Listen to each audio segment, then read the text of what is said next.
she's fine like a Indian. Now come the drums like a Indian. Show it, hold it, show it, hold it, show it, hold it. You come the drum like Jay-Z.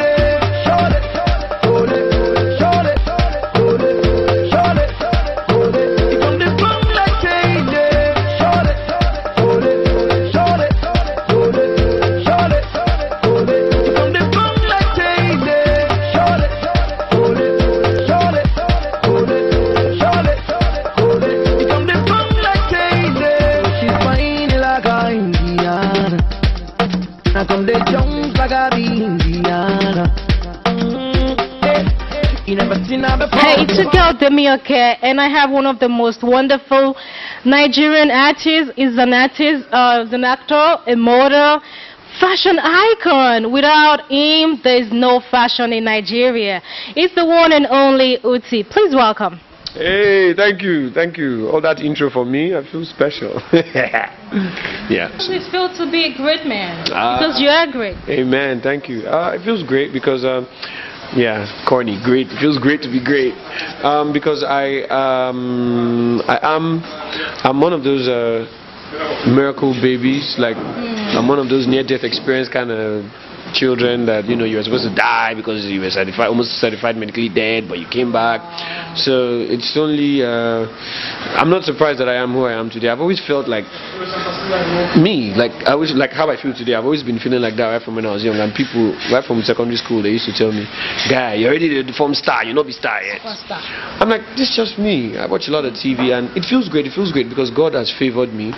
When you wake up every day knowing that you have God on your side and you love God, you just know that everything around you, whether pleasant or not pleasant, you just know that everything is working around for your good.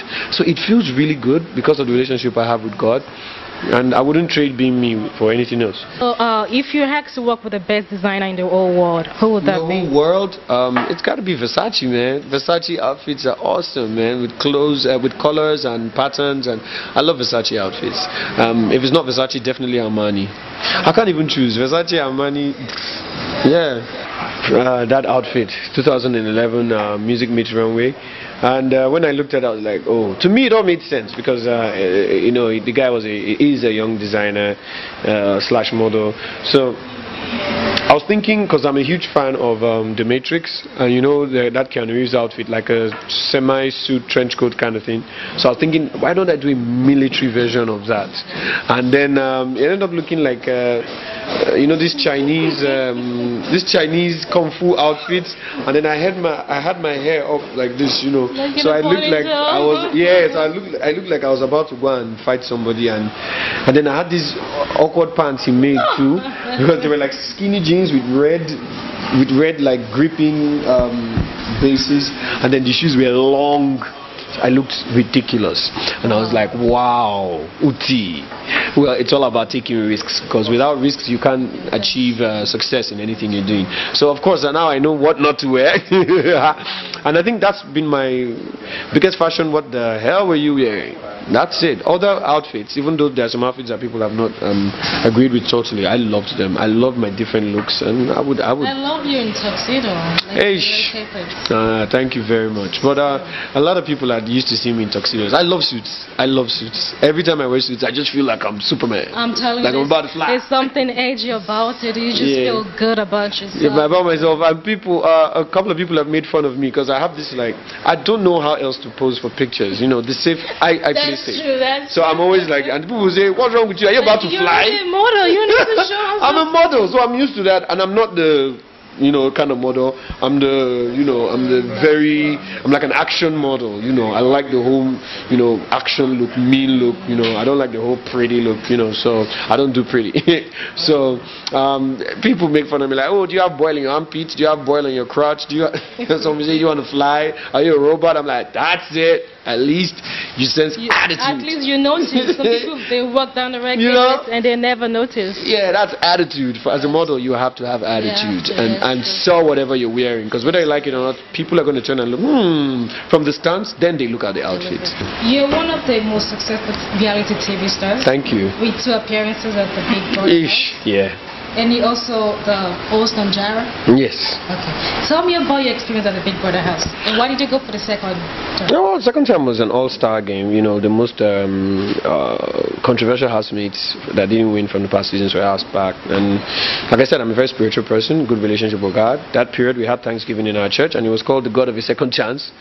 That was on a Sunday, and after all the prayers and Thanksgiving and praises, on a Wednesday, the offer came, and I was like, if I don't go for this, this is obviously a second chance of, because I asked for second chance of anything. God knows He wants to bless me. What of third chance? Would you go to third time? Well, if it's like a winner, Big Brother, like a winner's edition with like over $1 million, yeah, I think I'll give it a try. Just might give it a try, you know. So yeah, it was great. I mean, Big Brother is a once in a lifetime experience for people like me, twice in a lifetime experience, and you can't trade that experience for anything. It's very surreal. You feel like you're dreaming. You know, you go from what you were watching to what you are. If you know what I mean, like you go from watching people being something else, and then you become what you were watching. So it's an awesome feeling. Like you still have, sometimes I still have to pinch myself or slap myself when I remember the day I won. And yeah. And tell me something that we don't know about the show. We that are looking at it from the outside. Everything. No place to hide. No hidden agendas. Nothing. So we know everything. Yeah. The only thing that you don't know are the emotions. The emotions, you go crazy in that house. After some time, you will go crazy. No matter how confident or powerful you are, there's that breaking point. Everybody has their own breaking point, and it's how you handle yourself at that moment that will determine how far you go in the game.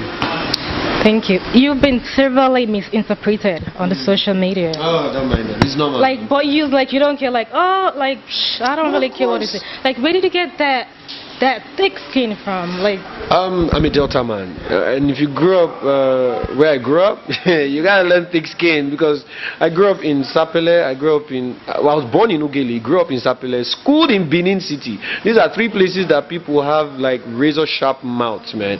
Like, on a normal day, while people are out there playing video games or board games, you know, we'll be playing video games too. But while we're playing video games, the things we say to each other, if you don't know us, or rather, if you didn't know us as friends, you would think we're about to fight. Like, we would sit down and make fun of each other in the worst ways. Like, you don't even want to know. So coming from that to this, I mean, before I became a popular person, I read mags, I watched through Hollywood stories, and I came to understand that once you're in the limelight and you are successful, there will be false stories about you, there will be dissing, there will be all that. So you enter this industry knowing all that. Eventually, it will happen if you're successful. If it doesn't happen, it means you're not doing something right. And the first few times is a bit painful, but it's just like the first time you get injected, like you take an injection. It's painful, but then you get used to it. So you can never get used to that injection. No, I get you. I used to be so scared of injections when I was a child, but now I'm like, okay, you know. So it's basically dead off your shoulder, because you come to realize that the serious-minded people that actually matter, they don't have that kind of time to go online and talk. It's the jobless, unhappy, jobless, unhappy, jealous, envious people. Jealous. Yeah. Perfect word to use for that. Especially jealous and jobless. Because they want to be like you, but they can't. So what's the next thing you do? You go online. Some people don't have lives. They just go. Their lives are online. That's all. That's the like you and I are doing this right now. From here, you have something else to do. I have something else to do. Their full day is spent in front of the laptop or their iPads or whatever, and they're probably living unhappy lives, in unhappy marriages. They're miserable. They're suffering from the crushed dream syndrome. They're probably hating who they are, so they would like to transfer that hate. A heart full of love cannot pour out hate. Hate only begets hate. So you don't want to sink yourself down to that kind of level by listening to them or allowing them affect you, because people that really do matter, that love you, and the people that can actually take your career forward, they don't pay attention to all that nonsense. They pay attention to who and what you are. So you actually responded to them once, by tweeting a picture. No, I didn't tweet that picture. I didn't tweet that picture at all.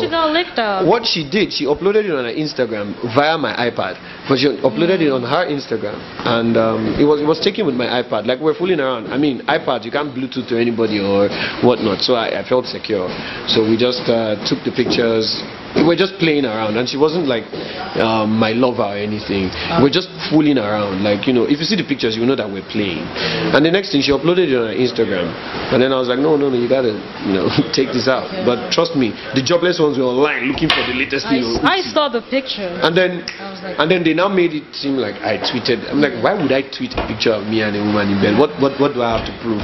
I mean, if you want to go back to my high school days and early 20s, when I was this dumb, stupid boy messing around. I mean, my friends from high school can always vouch for me, and I don't even need anyone to vouch for me. So I was really pissed that people thought it was an effort to sort of like kill the rumors. And I was like, look, yo, we survive, we thrive on these rumors. Why would you want to now say, oh yeah?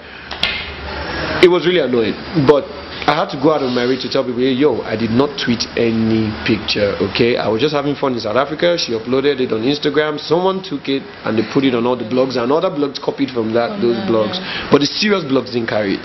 The serious ones... I didn't carry it. I did not. The serious ones didn't carry it. You didn't check out my blog. I did not. When I want to show someone, which I probably would not, because I believe my life as an entertainer should be entertainment. My private life should be kept private.